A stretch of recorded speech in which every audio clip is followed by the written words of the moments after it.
all of it today. What's your take? As I say, I don't think it's going to change any minds one way or the other. A lot of it's going to get lost in the minute details of Ukrainian politics. I think what we're going to see, though, is these are going to be news clips for the presidential campaign next year. Democrats are going to made their case pretty successfully about how Trump used the arms deal to forward his goals and beat up on Joe Biden, and we're going to hear about that. And I think Republicans have made their case in some ways that they really haven't proven their case, and Democrats are beating up on Trump. And I think we're going to hear both of those clips used very frequently for the campaign in 2020. Run down like it's Government 101. So in order, the process now, a lot of people don't understand, honestly. This is not, this is a hearing, This is not even the impeachment trial itself. Yeah. So then to get to that point, you need a vote. That's right. And it needs to be just a majority. In the House majority, after this is done, probably by Christmas, they say, we'll have a vote in the House. It'll be probably a majority to impeach. And then that'll be most likely along party lines, I would guess.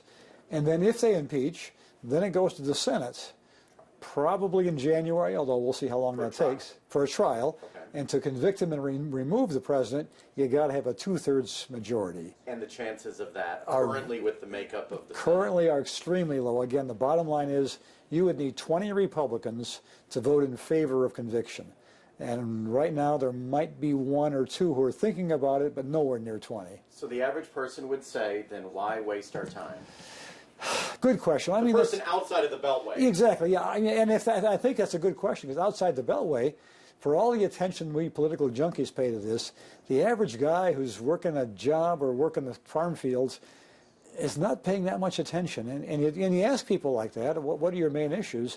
Impeachment is not going to make the top half dozen on their list most of the time. So again, it'll be an issue, but politically, I think for the average voter, again, those who are not political junkies, they are not, it's not their prime concern right now. Yeah, but the candidate, you will see it on both sides as part of the election, both sides next year, they'll be using it to their... Absolutely. Again, and I think really that's one reason why they've gone ahead with it, because within the Democratic Party there was increasing pressure to do something. They were very angry at Trump. Nancy Pelosi tried to hold this back for a while, but when the pressure got strong enough, even she couldn't hold it back, so she says, okay, we'll go ahead with it. But again, the reality is that unless there's some incredible bombshell, and it hasn't happened yet, I don't see there's anywhere near enough votes to remove the president in the Senate. One of the last questions, you've been on, I'm 44 years old, but you've been around a little longer. I mean, and seen more, I just see very divisive, even on Facebook, people slamming me. I'm a Democrat, I'm a Republican. Oh, absolutely. I get both sides. Is this country even more just than it ever? I think so. I don't know. It's scary in a way. The only comparison, and again, I go back to Watergate and the Vietnam War of the late 60s, early 70s, we were very divided then. But I didn't even then see the bitterness you see now, where the other side is considered to be the enemy of some kind.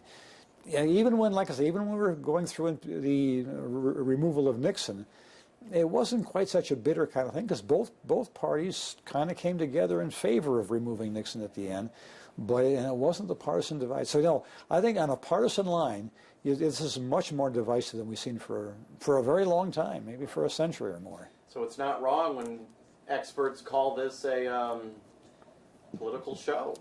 That's true. Made for television. I mean, all politics is a show up to a point. But this really is made for television. And I think the reason why it was put on TV is to really draw in those who don't pay close attention. But I think what's going to happen is both sides are going to reinforce their existing beliefs. Democrats are going to say, yes, we told you so, and Republicans are going to say, yes, we told you so. Any questions? What does this do for the Republican Party, since it was... I think to some degree it may divide them a little bit. I mean, there are more and more Republicans who are still skeptical of what Trump did but want to defend him.